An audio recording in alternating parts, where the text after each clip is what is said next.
le vrombissement des générateurs. C'est le bruit de fond qui rythme les journées des habitants de Lagos. Dans le quartier d'Ijesha, Idowu Williams et sa famille sont habitués aux coupures de courant qui durent parfois plusieurs jours. Ces dernières semaines, le réseau électrique national s'est totalement effondré à plusieurs reprises. La famille passe ses journées dans la semi-obscurité. Idowu n'allume son générateur que quelques heures le soir.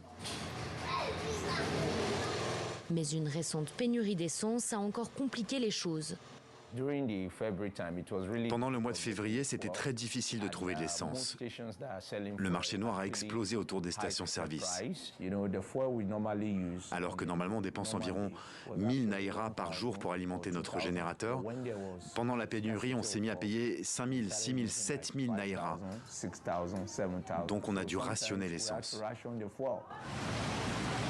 L'essence est très subventionnée au Nigeria. Son prix est plafonné à 30 centimes d'euros le litre environ.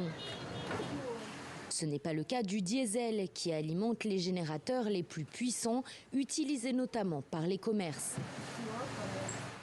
L'approvisionnement en énergie est un véritable casse-tête pour les gérants de cette supérette qui ne peuvent compter que sur quelques heures d'électricité par jour.